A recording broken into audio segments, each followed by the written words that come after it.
but a very important question. So yes, it's time to stop colonizing Puerto Rico.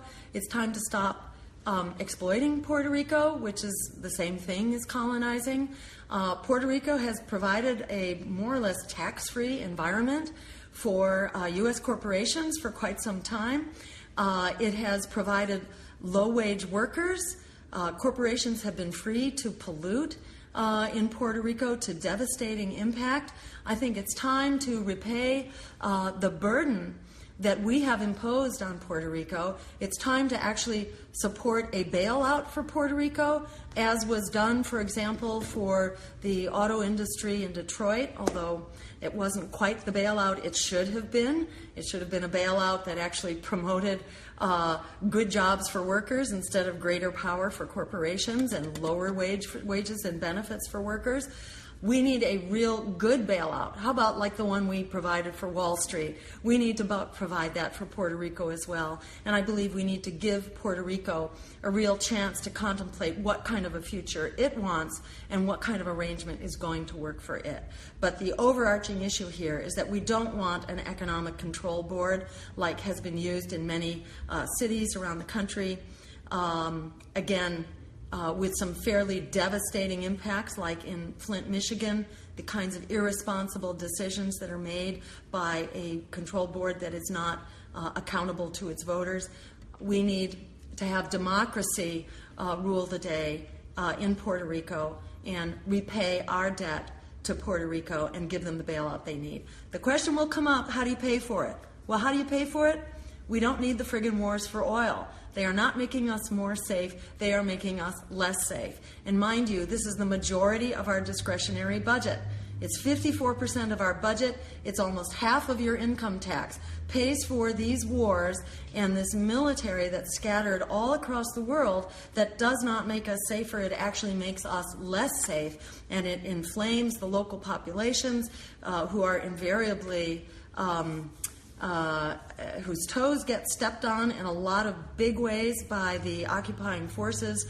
So we need to put an end to these wars for oil, an end to being the not only the policeman, but the occupying force around the world. We are the only country in the world that has ever done this. We have over 1,000 bases around the world. If you add up all the other bases of all the other countries put together, it's less than 30.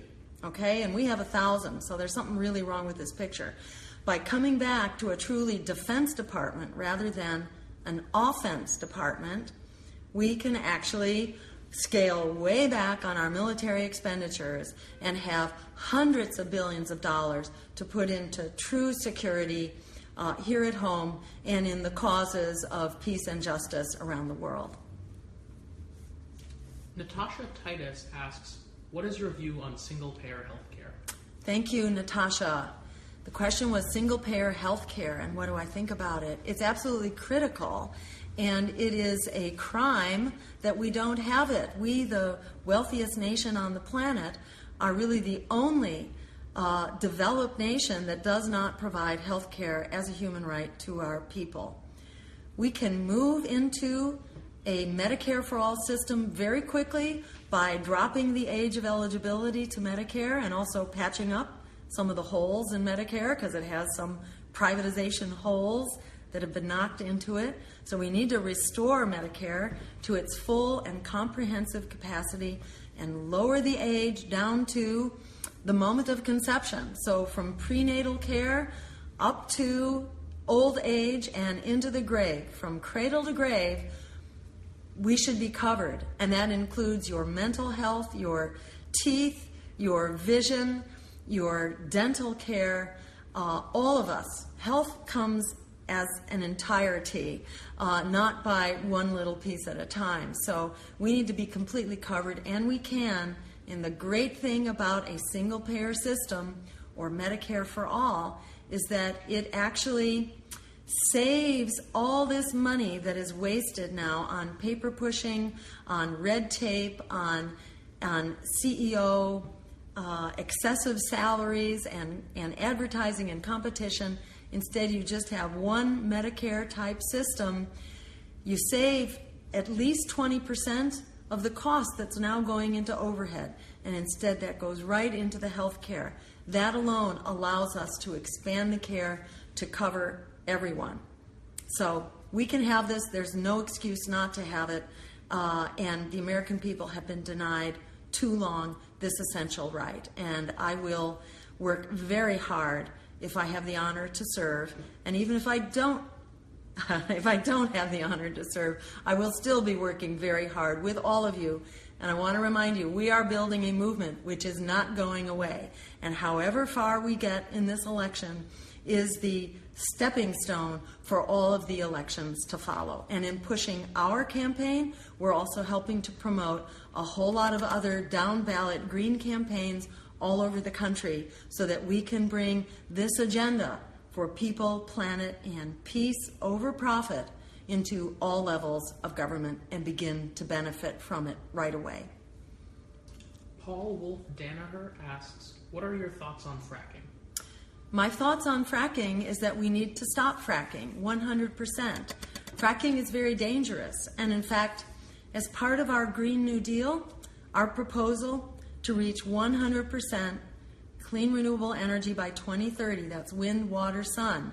No fracking, no offshore oil, no mining of the Arctic, no extraction on public lands, no pipelines.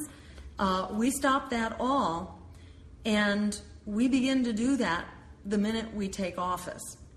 So that the minute we turn the White House into a greenhouse, we stop the expansion of fossil fuels then, and we begin to pull back.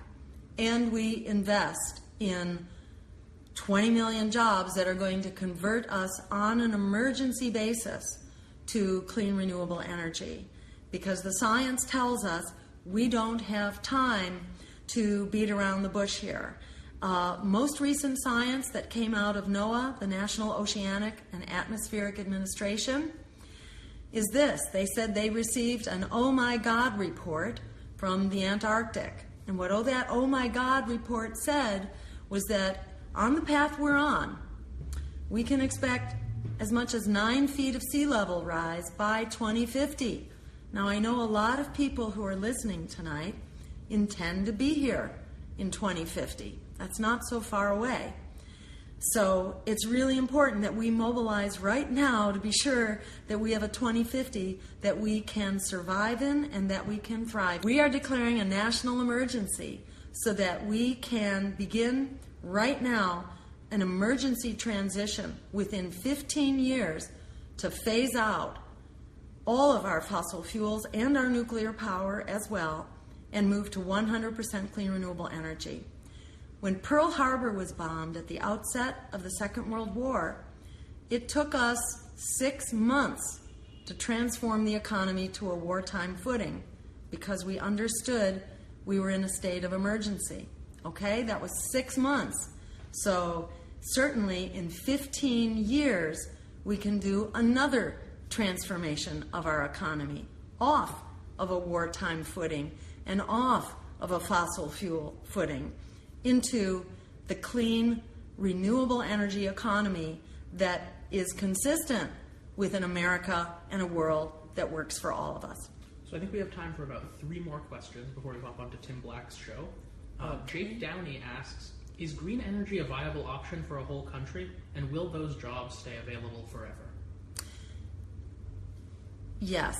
And let me say green energy is a viable option if we actually treat it like the national emergency it is. Because if we don't have green energy, we're not going to make it. We need to pull out every tool in the toolbox right now to zero out our fossil fuels. Because of these consistent warnings now from the science, and it's not just that latest report, the Oh My God report. It was also Jim Hansen, the foremost climate scientist in the Western Hemisphere, his report the year before that had a similar prediction. So this is something we don't have a choice about. It's something we have to do, and it's something we can do. And by simply stopping these needless wars for oil, instead we can put those resources into making those wars for oil obsolete. and we can ensure that we make this transition in the time frame that we need to. So it works. These jobs, some of them, once we have installed wind towers and solar panels, there will be other work that we need to do. So our point here is to let's deal with this first emergency right now, which can put everyone to work. But it's not just in clean energy. It's also making sure that we have the schools that we need, that we have the housing that we need. So there are a whole variety of things we have to do in order to be sustainable communities. And that's the overarching mission of the Green New Deal, is to be sustainable. And in order to be sustainable, people need to have work. If there's not work for people to do, then we have other questions to ask, and we may be in a new paradigm at that point. And there are other ways to consider moving forward, whereby you shorten the work week, or, for example, you create you share the fruits of our labor in such a way that everyone has a reasonable standard of living, and everyone is part of the productive economy in one way or another. And on a slightly lighter note, Danny Brexton says, real issue here, Beatles or Stones? Oh, that would be a really hard one for me to choose. I say both. Thank you. And for our final question, Sean Reynolds asks, do you have a plan to fix our broken voting system? Thank you for asking that, because that's a really important point. We can fix that broken voting system.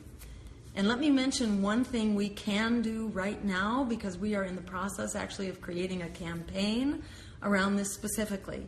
Many people will start hand-wringing and they'll say, oh, I don't dare vote for my values and beliefs. I have to vote in my fears.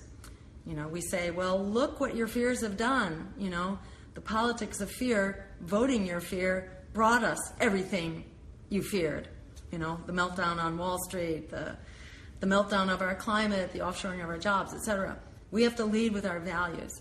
So we need a voting system that actually lets us lead with our values for those who aren't ready to stand up. And let me also say that the most powerful thing we can do to get a change in our voting system is to show that we are not going to back down. We are not going to be intimidated. Because if the Democratic legislatures in the various Democratic states around the country, if they understand that we're not going away, then they will change their voting system. And the first thing we're asking for is a system of ranked choice voting that lets you do exactly that. For the president, it lets you rank your choices, so you could vote your first choice first, which might be the underdog campaign, and then your safety choice second, whoever that might be.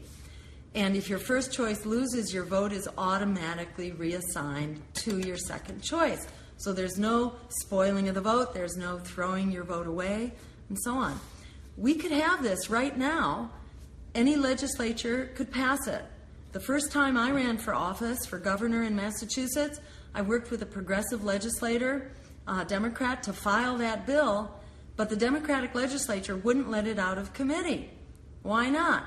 Because they rely on fear. They have to be able to say that they're better than, the greater evil. Well, why do they have to do that? Why do they have to coerce you into voting for them? Only because they're not on your side. They are not going to deliver what you actually want and what you need. So the fact that they rely on fear is enough to tell you that you should not be voting for them and they do not deserve your vote. So by pushing hard on ranked choice voting, we get them to actually stand up for which side they're on. Are they with us or are they not with us? Do they rely on fear, or would they actually like to put forward a progressive agenda and support our democracy and democracy reforms? So ranked choice voting is one piece. We need to get the money out of politics so that we have a voting system that's not corrupted, where our politicians are not on the take from the from the deep pockets, the billionaires and the predatory banks and the fossil fuel giants. We need to get the money out so we can get the people back in. We need proportional representation so that if Greens are 40% of the vote, we don't get wiped out like we don't exist at all, but we have 40% of Congress then. We're 40% of your state legislature. Or if socialists are 25% of the vote, they are represented as that. So these are some of the reforms to start with. We also need to free our media so that we have free media and coverage of public interest issues for use on the public airwaves. These are the public airwaves. They belong to us. We should have coverage of critical issues, including political campaigns and debates.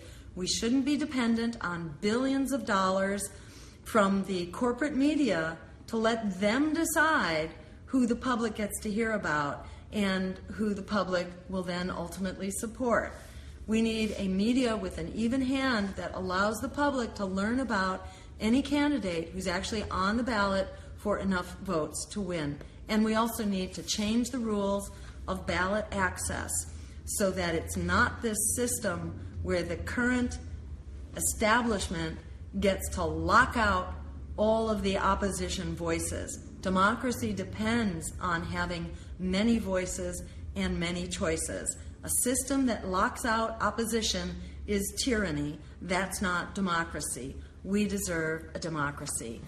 So let me just end by thanking you so much for being here. Thank you so much for starting the movement that you've started. And thank you for continuing this movement. I look forward to working with you and to seeing you in Philadelphia, to seeing you in Houston, to seeing you on the campaign trail. Let's go forward and let's take back the democracy, the promise of democracy, and the peaceful, just, green future that is within our reach if we stand up and we make it so. Together, we are unstoppable. Let's make it happen. Thank you so much, and good night.